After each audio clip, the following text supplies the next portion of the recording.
Kalau kalian pernah ngerasa ada uang masuk, ada uang keluar, tapi bingung di akhir bulan uangnya kemana, berarti masalahnya bukan di penghasilan, tapi kalian nggak punya sistem untuk baca keuangan kalian sendiri. Dan karena itu gue coba bikin aplikasi personal finance, cuman menggunakan Google Sheets dan juga AppScript. Bukan aplikasi yang ribet, tapi yang benar-benar kepake untuk mencatat pemasukan, pengeluaran, transfer, dan target bulanan. Yang menarik, aplikasi ini itu bukan cuma spreadsheet biasa, tapi dia punya dashboard sendiri yang dimana ada menu account, transfer, transaksi, kategori, dan juga insight. Dan semuanya bisa diisi langsung dalam dashboard ini. Jadi masukinnya lebih enak dibandingkan harus ngetik sendiri di spreadsheet. Di video ini gue mau tunjukin aplikasinya, fiturnya ada apa aja, dan cara pakainya. Dan kenapa gue bikin versi yang simpel dulu, bukan versi yang kompleks. Kalau ngomongin personal finance, sebenarnya orang itu nggak terlalu butuh sama aplikasi yang ribet. Yang mereka butuhin itu simple. Uang masuk bisa dicatat, uang keluar bisa dicatat, transfer antar bank, antar akun itu juga bisa dicatat, saldo tiap akun kebaca, dan kalau punya target tabungan, progresnya kelihatan. Karena kalau misalkan dibuat kebanyakan fitur, malah yang ada fitur yang lain itu nggak kepake. Jadi ketika gue bikin aplikasi ini, dari arsitekturnya gue udah fokus kepada fitur yang paling sering dipakai sehari-hari.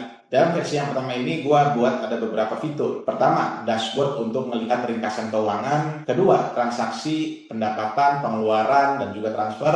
Ketiga adalah akun, tempat kita nyimpen uang, apakah di bank, cash, atau e-wallet. Keempat, kategori pengeluaran, apakah itu expense atau income, berapa dari gaji, freelance, atau pengeluaran seperti makan, hiburan. Kelima, savings goal, target tabungan. Dan terakhir, gue buat insight sederhana, buat baca kondisi keuangan bulan ini. Ini tampilan dashboardnya. Di sini kita bisa lihat total balance, income bulan ini, expense bulan ini, dan net cash flow. Jadi dari satu layar aja user udah bisa kebaca kondisi keuangan sekarang itu seperti apa. Di bawahnya juga ada recent transaksi dan juga top kategori dan progress goal tabungan. Jadi dashboard ini itu bukan cuma buat hiasan, tapi memang jadi layar utama buat baca kondisi finansial secara cepat. Menu berikutnya itu account. Ini penting karena banyak orang sekarang nyimpen uangnya nggak cuma di satu tempat. Bisa ada cash, di rekening bank, e-wallet, bahkan mungkin ada di akun lain juga. Di sini user bisa tambah akun baru, kasih nama account, pilih jenisnya, lalu isi opening balance-nya. Setelah itu, setiap transaksi yang masuk atau keluar bakal mempengaruhi saldo akun tersebut. Jadi ini bukan cuma catat transaksi, tapi juga tahu saldo masing-masing akun. Nah, ini bagian yang paling penting, yaitu transaksi. Di sini user bisa tambah 3 jenis transaksi. Yang pertama itu ada income, expense, dan juga transfer. Kalau income, saldo akan bertambah. Kalau expense, saldo akan berkurang. Dan kalau transfer, saldo akun asal akan berkurang. Dan saldo akun tujuan yang ditransfer akan bertambah. Jadi logikanya sederhana, tapi kepake banget buat kebutuhan harian. Dan yang gue suka dari model seperti ini adalah semua perubahan itu langsung kebaca di dashboard. Jadi setiap kali ada input transaksi, sistem langsung update kembali keuangan user. Lalu ada kategori. Ini buat bantu mengelompokkan transaksi. Misalnya income bisa dari gaji, dari freelance, dari jualan, dan expense pengeluaran bisa dari makan, transport, tagihan, cicilan, hiburan, dan lain-lain. Jadi pas nanti kita lihat insight, pengeluaran itu bisa kebaca lari ke kategori mana yang paling besar pengeluarannya. Terus di sini ada saving goals. Menurut gue ini penting karena catatan keuangan itu bukan cuma soal uang keluar atau masuk, tapi juga soal uang itu mau dibawa kemana. Jadi user bisa bikin target tabungan, misalnya dana darurat atau target tertentu seperti jalan-jalan, lalu lihat progresnya.